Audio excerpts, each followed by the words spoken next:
Mesa de debates. Oferecimento Unimed. Tem Unimed para todo mundo. Agora, plano Unimed para 2 pessoas. Premium FM, sintonizada no seu bom gosto.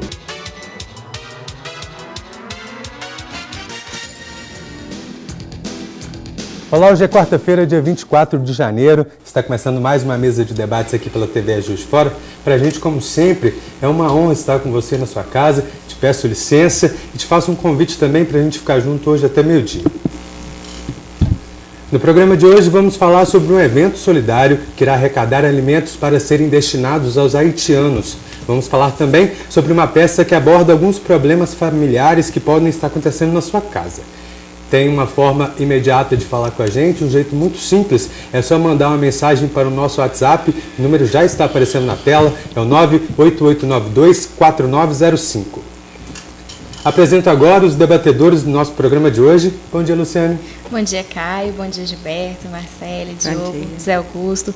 Bom dia também a todos que estão assistindo a gente em casa. Bom dia, Zé Augusto. Bom dia, Caio. Bom dia, Luciano. Bom dia, nossos convidados. Bom dia, telespectadores. Apresento agora os nossos convidados que vão contribuir para a nossa conversa de hoje, para o nosso debate. A gente recebe aqui a proprietária da Multisaúde, Marcele Oliveira. Bom dia. Bom dia, Caio. Bom dia a todos. Sempre um prazer estar aqui com vocês. Prazer é nosso, andou sumida. Ah, pois é. Pois é, tem que aparecer mais, né? Com certeza. É sempre muito bom estar aqui. É sempre um prazer para a gente também. Obrigada. A gente recebe também o Trio Runner, assessoria esportiva, Gilberto Roque. Bom dia. Bom dia a todos. Muito obrigado pelo convite. A gente que agradece a sua participação. Obrigado. E também o diretor da peça Essa Estranha Sensação de Família, Diogo Liberano. Bom dia. Bom dia, obrigado pelo convite, é um prazer estar aqui. Prazer é nosso.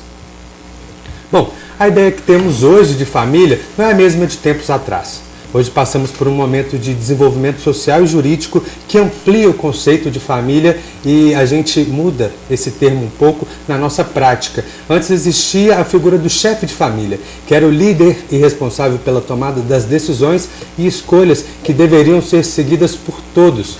Hoje em dia existe uma união estável e a possibilidade da formação de novos tipos de família. Só que grande parte daqueles problemas antigos continuam os mesmos. É isso mesmo, Diogo. O que a gente que vai acompanhar a peça de vocês, que já aconteceu aqui na cidade há um tempo atrás, vocês estão de volta, né? O que a gente, o público, vai encontrar no espetáculo? Bom, o espetáculo Essa Estranha Sensação de Família, mais do que querer apresentar modos e agrupamentos familiares distintos daqueles que a gente reconhece como tradicionais, mais do que isso ele busca chamar atenção para aspectos familiares em várias relações entre vários familiares que porventura estão sendo calados, não estão sendo conversados, ou seja, relações familiares que por não existirem de uma maneira na confiança e na troca e no diálogo, acabam então por gerar uma série de problemas que acho que todos nós, cada um com seus familiares, acaba passando na vida várias vezes. Então a peça busca olhar para essas relações e fazer um esforço para que seja conversado, para que as questões sejam colocadas em roda, enfim, debatidas. O Diogo, vocês procuram demonstrar uma relação assim interhumana, de psicológica, alguma coisa que envolva uma questão psicológica, ou o processo é mostrar hoje que as pessoas realmente não sentem, tem visto muito nos jornais, né, as pessoas usando celulares na hora do almoço, indiscriminadamente, mas a peça ela é um pouco mais antiga. Sim, eu diria que o foco, né, assim, o coração do trabalho, obviamente, são as relações interhumanas, no caso, entre família, entre familiares. O espetáculo, inclusive, parte de uma investigação que eu vinha fazendo, que parte do câncer, né, que é um olhar sobre o câncer menos enquanto uma doença que afeta o corpo e mais enquanto algo que é gerado no corpo justamente quando a gente não vive de maneira próxima e afinada ao nosso corpo, ao que a gente deseja, ao que a gente sente, ao que a gente acha sobre as coisas, sobre o mundo e sobre as pessoas. Então, é um trabalho que está muito interessado nessa dimensão humana, nessa troca e, sobretudo, na possibilidade de falar sobre as coisas, entendendo que os ditos problemas são parte e não são problemas, né? Não são coisas que deveriam estar fora de nós, pelo contrário, são coisas que nos constituem. E, Diogo, vocês trabalham também a maneira como as pessoas podem abordar determinados assuntos, porque existem assuntos delicados que às vezes as pessoas não conseguem falar nem com um amigo próximo, ainda mais com a família, que às vezes fica com medo de magoar a família. Nossa, são vários os temas, assim, vou chamar de temas, são vários, assim. Num primeiro momento, a peça é composta por alguns quadros, como se fossem cenas, né? A história ela não se constitui em sequência. Por exemplo, temos um personagem e outro no início, um pai e um filho. A história deles não continua.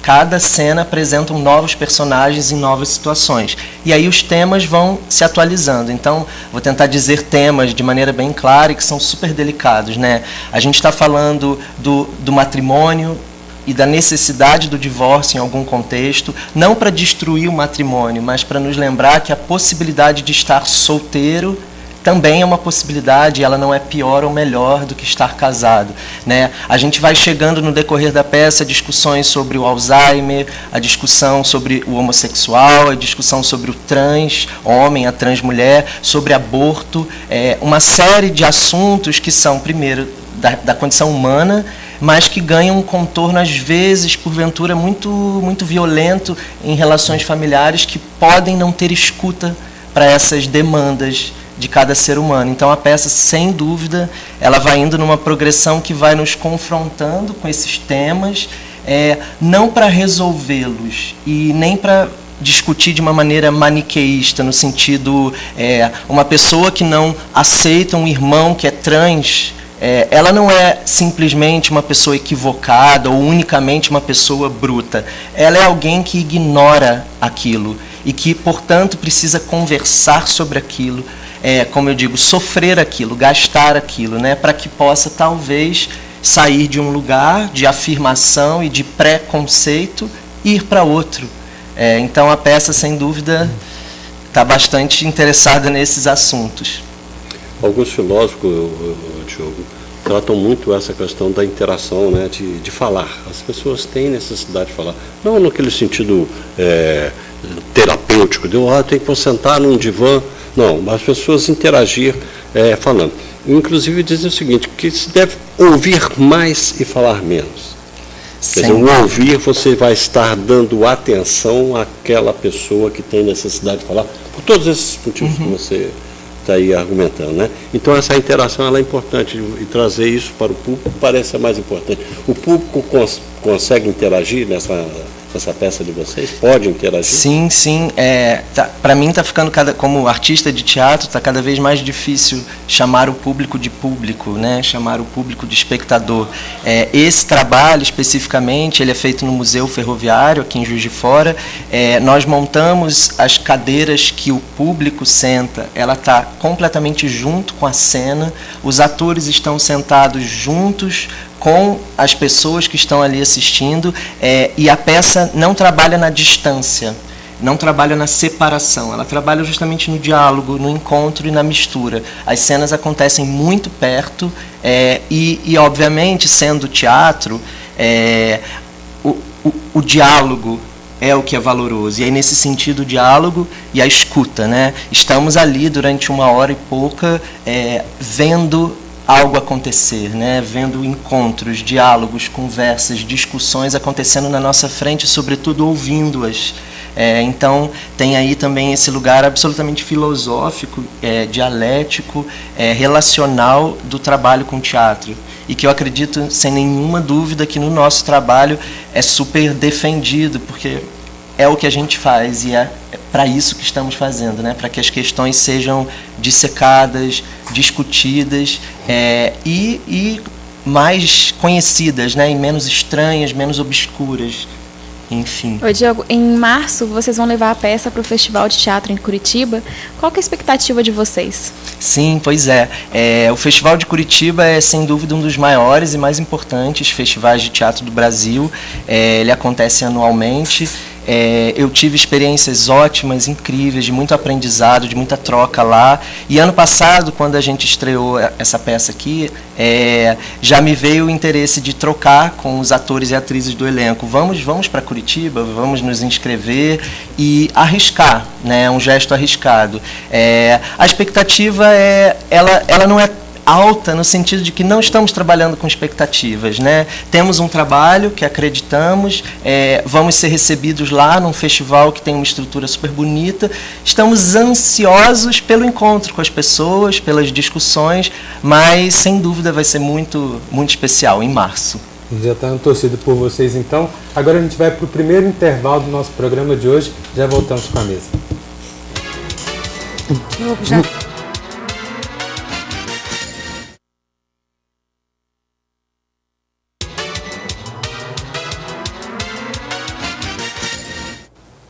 Estamos de volta com a mesa de debates aqui pela TV Juiz de Fora. Diogo, você falou de diversas questões que me chamaram muita atenção. Essa forma diferente de lidar com o público, fazendo com que ele se sinta parte integrante da peça, né? Estando ali no cenário, e também é inevitável que a gente se identifique com as histórias, porque cada um vive de alguma forma esses acontecimentos, só que vocês falam muito a questão do diálogo. Só que pelo que eu percebi até agora, não trazem uma solução para essas pessoas. Elas vão se identificar, elas vão pensar a respeito do que tem sido dito na peça, mas eu queria saber no pós-peça, né? Porque o diálogo ele tem a parte que se ouve, a conversa, essa troca toda. O público chega até vocês, eles questionam. Como que tem sido esse feedback entre vocês? Sim, tem sido incrível.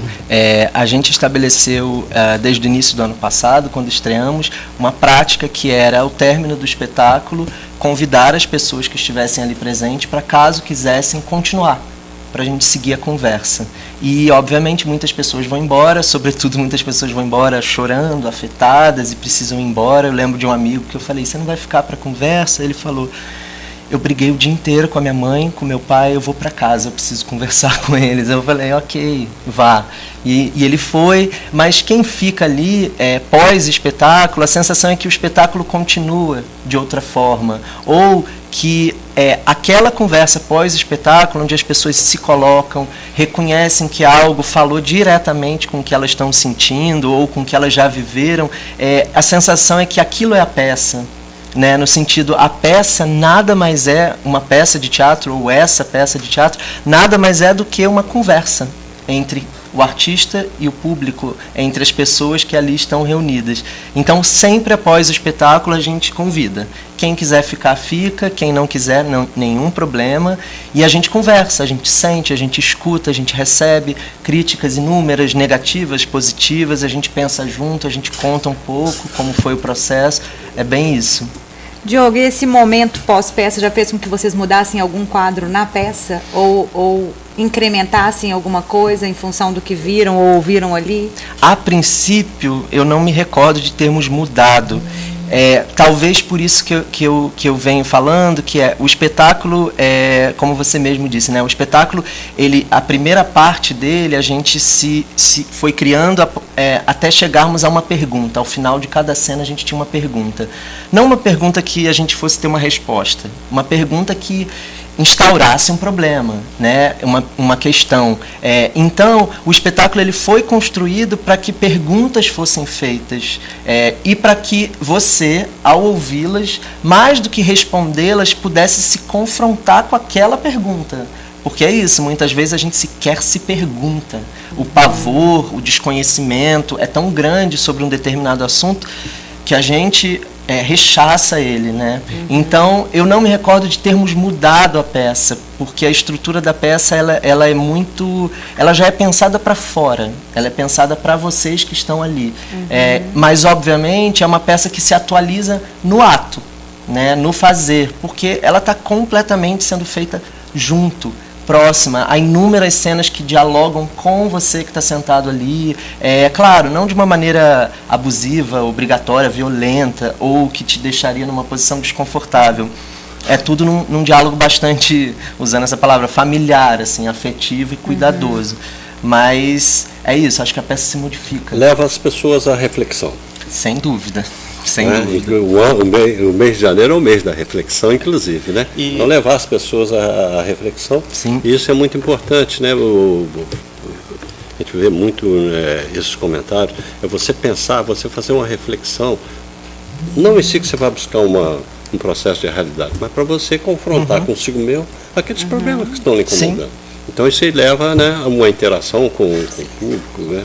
Permita-se chamar, e fazer com que as pessoas reflitam sobre aquilo, igual você está dizendo, seu amigo saiu, não, peraí, eu tenho que ir em casa que eu tenho que conversar com meu pai, né? Porque ele refletiu aquilo, foi como se fosse um espelho dentro da consciência dele. Mas Diogo, conta para nós aí, que dia que vai ser o espetáculo, o horário? Sim, o nosso espetáculo, Essa Estranha Sensação de Família, ele está em cartaz no Museu Ferroviário, aqui em Juiz de Fora, perto da Prefeitura, de hoje, quarta-feira, até domingo, de quarta a domingo, sempre às 20h30. E os ingressos são vendidos pela internet, pelo nosso site, que é essaestranha.com, e também é possível comprar o ingresso na hora mesmo, lá no museu.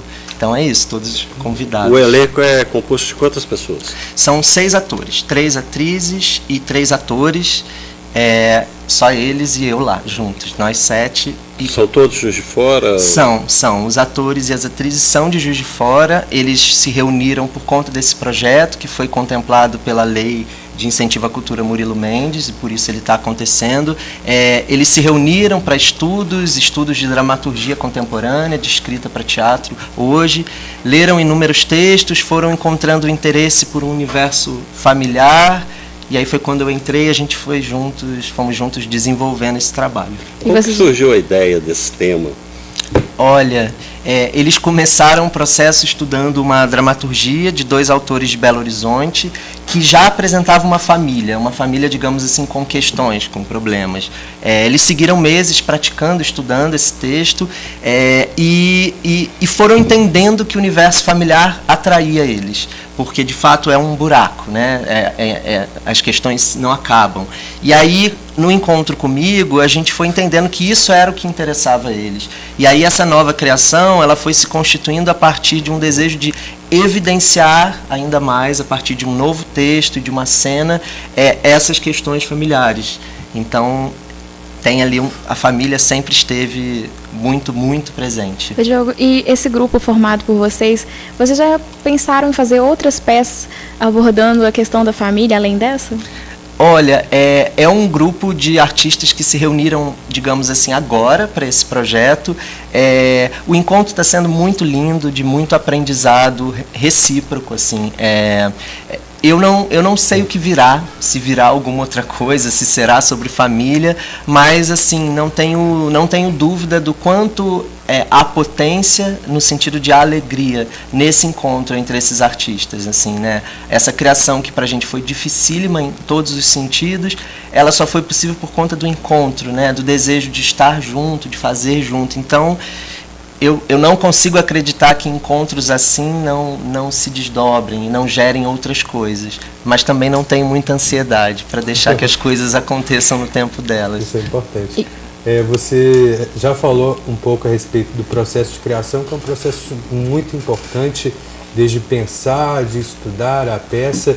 Eu queria saber se em quais momentos, ou se estão representados em alguns momentos, as histórias dos personagens, dos atores, das pessoas que criaram a peça no próprio contexto das cenas. Sim, é uma ótima pergunta. Eu confesso que eu não tive interesse, e acredito que nem os atores, nem as atrizes, de buscarmos a biografia deles na cena. Assim, não. No entanto, no início do processo, eu lembro de ter enviado um e-mail para cada ator, pedindo a eles que me encaminhassem um fato da família, e que de fato eles talvez, se pudessem, gostariam de mudar, de modificar. Quando eu recebi esses e-mails, obviamente eu fiquei minimamente muito impactado, e eu fui buscando com a peça não mudar aquele fato que eles tinham me narrado por e-mail, mas entender que havia ali em cada ator, em cada atriz, algum tipo de truncamento familiar, algum tipo de desejo de transformação que talvez a peça poderia, numa cena ou outra, como se fala, desenrolar, tirar o nó, desatar. Então, a biografia dos atores está presente sem estar, mas está. Porque, afinal de contas, é família. Então, eles transitam entre muitos personagens, né? O mesmo ator é filho, é pai, é mãe, é tia, é avô, é criança, é lagartixa, sei lá, é muita coisa. Legal. Ô, Diogo, só para reforçar, quais são os dias, os horários e o local onde a peça vai ser apresentada? Essa Estranha Sensação de Família está em cartaz no Museu Ferroviário, aqui de Juiz de Fora, de hoje até domingo, de quarta a domingo, sempre às 20h30. E os ingressos são vendidos online no nosso site, essaestranha.com. E também lá, né? E também lá. Chegar um pouquinho antes, é possível adquirir o ingresso. A gente vai para mais um rápido intervalo e já voltamos com a mesa de debates aqui pela TVE Juiz de Fora.